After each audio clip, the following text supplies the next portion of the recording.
ଏଇଠି ଶୁଣୁଛ ମୁଁ ଗୋଟେ କଥା ତମକୁ ପଚାରିବି ବୋଲି ଭାବୁଛି। ମୋ ଉପରେ ରାଗିବନି ତ? ସତ କୁହ, ରାଗିବନି ଯଦି ମୁଁ ପଚାରିବି। କାଲିଠାରୁ ମୋ ମୁଣ୍ଡରେ ପଡ଼ିଛି ଯେ ପଚାରିବି କ'ଣ ହେବ କ'ଣ ବୋଲି ମୁଁ ଚିନ୍ତା କରି ହେଉନି। ତମକୁ ପଚାରିଲେ ତମେ ଠିକ୍ ଉତ୍ତର ଦେଇପାରିବ। ପଚାରିବି, ରାଗିବନି ତ? ମୋ ଫିଲ୍ମରେ ଦେଖିଥିଲି ଏମିତି ଟକିଆ ପକେଇକି ସବୁ ମାରିଦେଉଛନ୍ତି। ସତରେ ସେମାନେ ମରିଯାଉଛନ୍ତି ଟକିଆ ପକେଇକି? ଟକିଆ ପକେଇ ଦାବି ଦେଲେ ମରିଯାଉଛନ୍ତି। ଯଦି ମରିଯାଉଛନ୍ତି ପୁଣି ଉଠୁଛନ୍ତି କେମିତି? ମରିଯିବା ଲୋକ ପୁଣି ବଞ୍ଚୁଛନ୍ତି କେମିତି?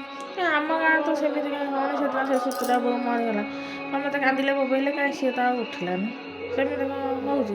ତାହେଲେ ଏଇଟା ମିଛରେ ନା କ'ଣ? ମୁଁ କିଛି ଚିନ୍ତା କରିପାରୁନି। ଆଉ ପୁଣି ସାଙ୍ଗେ ସାଙ୍ଗେ କହୁଛନ୍ତି ମୁଁ ରୋଷେଇ କରିକି ଆଣୁଛି। ସାଙ୍ଗେ ସାଙ୍ଗେ ଫିଲ୍ମରେ ରୋଷେଇ କରିଦେଉଛନ୍ତି 10 ପ୍ରକାର 15 ପ୍ରକାର ଆଇଟମ୍ ସାଙ୍ଗେ ସାଙ୍ଗେ। ଆଉ ମୁଁ ରୋଷେଇ କଲାବେଳକୁ ଗୋଟାଏ ଆଇଟମ୍ ରୋଷେଇ କଲାବେଳକୁ ଘଣ୍ଟାଏ 2 ଘଣ୍ଟା ଲାଗିଯାଉଛି। ଭାତ ଟିକେ, ଡାଲି ଟିକେ, ଭଜା ଟିକେ, କି କ'ଣ ସନ୍ତୁଳା ଟିକେ, କି ଶାଗ ଟିକେ କଲାବେଳକୁ ମୋର ସେଇ 10ଟାରେ ଯଦି ଚୁଲି ଲଗାଉଛି ଶୋଇଲା ବେଳକୁ ଗୋଟାଏ ବାଜିଯାଉଛି। ଆଉ ତାଙ୍କର କ'ଣ 5 ମିନିଟ୍ରେ 10 ପ୍ରକାର ଆଇଟମ୍ ହେଇଯାଉଛି। ମୁଁ ଚିନ୍ତା କରିପାରୁନି କେମିତି ହେଉଛି। କ'ଣ ଯାଦୁ ଜାଣିଛନ୍ତି ନା କ'ଣ? କେମିତି ହେଉଛି ମୁଁ ଜାଣିପାରୁନି। ନା ସେଗୁଡ଼ା ପ୍ଲାଷ୍ଟିକ୍ ଖାଇବା ନା କ'ଣ କେଜାଣି?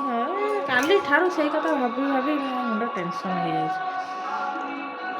ଆଉ ଗୋଟେ ଦେଖୁଛି ପୁଣି କେଉଁ ସିରିଏଲରେ ଯଦି ତା ଚୁଟି ଏଡ଼ ବଡ଼ ଲମ୍ବା ହେଇଗଲାଣି, ଆଉ କେଉଁ ସିରିଏଲ ଏଡ଼ିକିଟେ ହେଇଯାଉଛି। କେମିତି ଏମିତି ହେଉଛି ଭାବି ପାରୁନି। ଭାବେନା ଏଗୁଡ଼ା ମୋ ମୁଣ୍ଡ କ'ଣ ହେଇଯାଉଛି।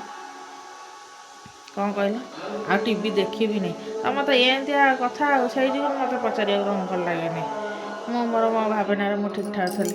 ମୁଁ ପଚାରିବ ଗୋଟେ କଥା ନା, ଆଉ ତମେ ଟିଭି ଦେଖନି ନା ମୋତେ ଏତେ ଫାଲତୁ କୋଶ୍ଚିନ୍ ମୋତେ ପଚାରନି। ଏଇଟା କ'ଣ ଫାଲତୁ କୋଶ୍ଚିନ୍? ଗୋଟେ ମଣିଷର ଜାଣିବାର କିଛି ଅଧିକାର ନାହିଁ। ଆଉ ତମେ ନ କୁହ, ଯା, ମୋ ମୁଣ୍ଡ ଖାଅନି ଆଉ।